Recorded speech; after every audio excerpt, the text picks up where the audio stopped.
Assalamualaikum warahmatullahi wabarakatuh. Pada kesempatan kali ini kita akan membahas materi lanjutan, yaitu mengenai penyalahgunaan P3B. Sebelum memasuki pembahasan, kami akan memperkenalkan anggota kelompok kami terlebih dahulu. Yang pertama, Mila Nikmatul Laili. Yang kedua, Akbar Dewi Kurnia. Yang ketiga, Kania Pratnya Paramita. Yang keempat, Yulia Rahmadewi. Dan yang terakhir ialah Nanang Khairul Anam. Materi pertama yang akan kami bahas yaitu mengenai transaksi yang tidak mempunyai substansi ekonomi. Berbicara mengenai konsep dasar, salah satu transaksi yang merupakan penyalahgunaan tax treaty yaitu transaksi yang tidak mempunyai substansi ekonomi, dilakukan dengan menggunakan struktur atau skema sedemikian rupa dengan maksud semata-mata untuk memperoleh manfaat P3B. Nah, sebenarnya apa sih yang dimaksud dengan ukuran substansi ekonomi? Menurut IFRS, ukuran substansi ekonomi yaitu jika arus kas di waktu yang akan datang diprediksi tidak terpengaruh oleh pertukaran, maka pertukaran tersebut akan dianggap tidak memiliki substansi ekonomi atau dianggap sebagai pertukaran aset tetap sejenis, meskipun pada dasarnya aset tetap tersebut memiliki fungsi dan kegunaan yang berbeda. Selanjutnya kita akan membahas apa sih yang dimaksud dengan substansi ekonomi. Nah, substansi ekonomi menyatakan bahwa transaksi yang dianggap sah harus memiliki tujuan yang substansial. Yang dimaksud dengan substansial yaitu selain mengurangi kewajiban pajak, dia juga dapat membawa pengaruh efek ekonomi tambahan terhadap efek fiskal.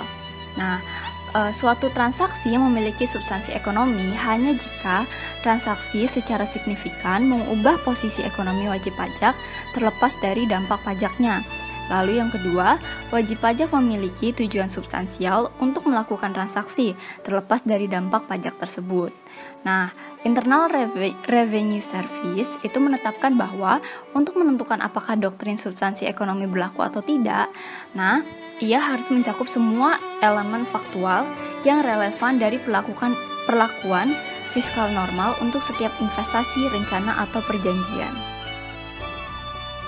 Selanjutnya, saya akan menjelaskan mengenai transaksi yang dilakukan memenuhi legal form namun tidak mempunyai substansi ekonomi. Berdasarkan Peraturan Direktur Jenderal Pajak Nomor Per 62/PJ/2009 tentang pencegahan penyalahgunaan persetujuan penghindaran pajak berganda, pasal 3 huruf B, yaitu transaksi dengan struktur atau skema yang format hukumnya atau legal form berbeda dengan substansi ekonomisnya sedemikian rupa dengan maksud semata-mata untuk memperoleh manfaat P3B merupakan salah satu penyalahgunaan P3B. Selanjutnya, dalam hal terjadi penyalahgunaan P3B seperti yang sudah disebutkan tadi, maka pemotong atau pemungut pajak tidak diperkenankan untuk menerapkan ketentuan yang diatur dalam P3B dan wajib memotong atau memungut pajak yang terutang sesuai dengan ketentuan yang diatur dalam Undang-Undang Nomor 7 Tahun 1983 tentang pajak penghasilan sebagaimana telah beberapa kali diubah terakhir dengan Undang-Undang Nomor 36 Tahun 2008. WPLN yang melakukan penyalahgunaan P3B tidak dapat mengajukan permohonan pengembalian kelebihan pajak yang tidak seharusnya terutang.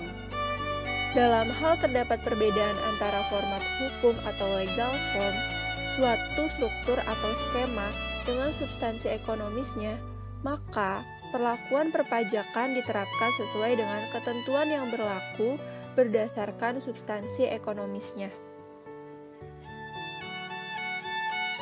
Materi selanjutnya mengenai beneficial owner. Beneficial owner adalah orang pribadi atau badan sebagai subjek pajak dalam negeri suatu negara yang merupakan pemilik sebenarnya dari penghasilan berupa bunga, dividen, dan royalti dari Indonesia. Sehingga orang pribadi atau badan hukum tersebut berhak atas ketentuan-ketentuan perjanjian pajak antara Indonesia dan tanah di mana orang pribadi atau badan itu tinggal. atau BIM pada tahun 2013 menyatakan bahwa konsep beneficial owner bertujuan untuk menentukan hubungan antara pendapatan dividen, bunga, dan royalti yang terjadi di negara asal dan pembayaran pajak di negara lain yang berhak mendapatkan manfaat dari pengurangan tarif yang diatur dalam perjanjian pajak yang harus diambil. Subbab selanjutnya ialah mengenai beneficial owner pada P3B. Istilah beneficial owner pertama kali diperkenalkan dalam SE 04-BC-34-2005 tentang petunjuk penetapan kriteria beneficial owner, bagaimana tercantum dalam persetujuan penghindaran pajak berganda antara Indonesia dengan negara lainnya. Penegasan ini dikeluarkan akibat beberapa poin, yaitu masih adanya persepsi yang berbeda, yaitu seolah-olah wajib pajak luar negeri yang menunjukkan surat keterangan domisili dari suatu negara yang mempunyai persetujuan penghindaran pajak berganda atau P3B yang paripurna dengan Indonesia, maka wajib pajak tersebut secara langsung dapat menikmati fasilitas penurunan tarif. Sementara menurut P3B yang bersangkutan, wajib pajak dalam negeri dari negara mitra perjanjian dapat menikmati pengurangan tarif apabila wajib pajak tersebut adalah beneficial owner dari penghasilan berupa dividen, bunga, royalti yang berkenaan. Pada poin kedua dipertegas bahwa hal-hal yang bukan merupakan pengertian dari beneficial owner walaupun secara formal memiliki surat keterangan domisili, yaitu Special Purpose Vehicle atau SPV, sebuah perusahaan dengan tujuan atau fokus yang terbatas. Perusahaan ini dibentuk oleh suatu badan hukum untuk melakukan aktivitas khusus atau bersifat sementara.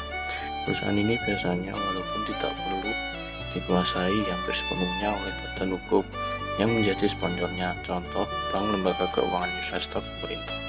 Kedua, Conduit Company, suatu perusahaan yang memperoleh manfaat dari suatu P3B sehubungan dengan penghasilan yang timbul di negara lain, sementara manfaat ekonomis dari penghasilan tersebut dimiliki oleh orang-orang di negara lain yang tidak akan memperoleh pemanfaatan P3B apabila penghasilan tersebut diterima langsung.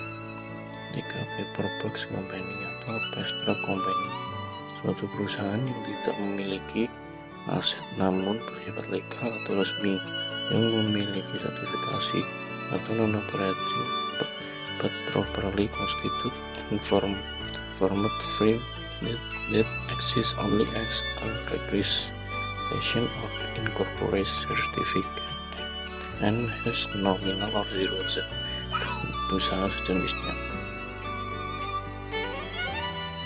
Baik, sekian pemaparan materi dari kelompok kami. Mohon maaf jika ada kesalahan. Terima kasih atas perhatiannya dan wassalamualaikum warahmatullahi wabarakatuh.